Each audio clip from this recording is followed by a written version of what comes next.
just to the south. So we've got a governor who's very embedded with the World Economic Forum, which is why they're pushing Utah as a sanctuary state, saying we welcome everybody, opening our doors to people who are and allowing these criminals to be let free. So why should the people in Utah be concerned then about this? They're coming to kill you.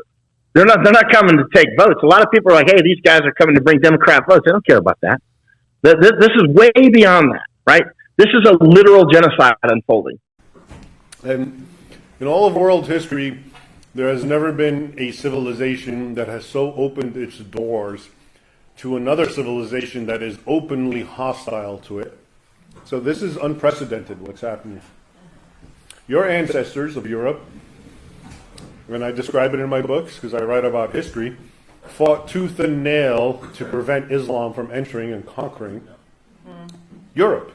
Because that was one of the grand plans that went on for century after century. From the east, the Turks were trying to enter Constantinople. They surrounded Vienna in 1683. And before that, the Muslims, I told you, went up into Tours in France in 732, 1,000 years later. This was an actual goal.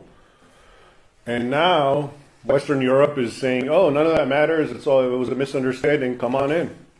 But they haven't changed. That mentality, and when I say they, that's obviously, I'm simplifying.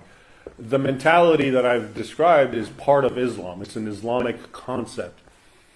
So the Islamic State, you're told, oh yeah, they have nothing to do with Islam, they've twisted it. No, they haven't. They are a representation of what Islam, the caliphs, the sultanates, the emirates, that's how they operated. The heads of Islam, the grand imams and the muftis said the same exact thing. Okay, so that is what it is. Again, it's not my point to arguing, oh, well, this particular migrant wants to conquer you. Maybe he doesn't. Maybe he's looking for a good life. I understand that, and that's what makes it complicated. But to just open your borders completely to that demographic, which has within it, not all of it, but within it, that kernel of animosity for Christians and so-called infidels and the imperative to conquer the world in the name of jihad for Allah, which they're the good guys, keep in mind. They never see themselves as the bad guys. This is one of the issues with all conflicts. They're not bad guys. They're good guys in their mind. You're the bad guys because you're infidels, and they're trying to bring the light of Islam to you. So that's another aspect of how moral, or the morality that they feel. They're the good guys, okay, in doing this. Because look at you, Denmark and Europe, you're all dissipated drunks and, profligates, and, there's no real... I'm sharing with you their arguments because I read it and I hear it. So they're bringing to you goodness, okay?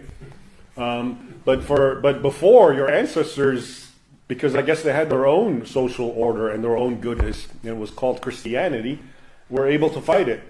But I guess in this current void of sort of this atheistic climate, anything goes, and who's to say they're wrong, maybe they're right, etc., etc. And now you have what's happening. So it's a very unprecedented experience. A lot of people talk about the Roman Empire, this sort of thing happened, but it didn't, and we can get into that. It was actually, they were still cognizant of trying to maintain their own social, cultural mores, Rome. And it fell to the Goths and the Germanic peoples. And I'm just saying, some people use this analogy, but in this case, this is completely your doing. Not you, but it's Europe's doing. Okay, you're bringing a hostile force that's openly hostile, and lo and behold, when I look where Muslims are, I see chaos and violence and criminality and rape and grooming in England. Okay, that's what always happened under Islam. Okay, so is there a hope? I think so. I hope so in time. But it's so bad that it even had to get to this point. It's such an abnegation and betrayal of your own heritage, of these men and women who fought and died to preserve your way of life against an open, hostile force, and now they're being welcomed in, and why not? It's okay. So I guess so. It's a matter of time. So where's the hope? Excuse me. So where's the hope you say? There is the hope is to wake up. Wake up and see what reality and what I'm talking about, and understand the history and the doctrine of Islam and what Islam is all about. Islam is unequivocally hostile.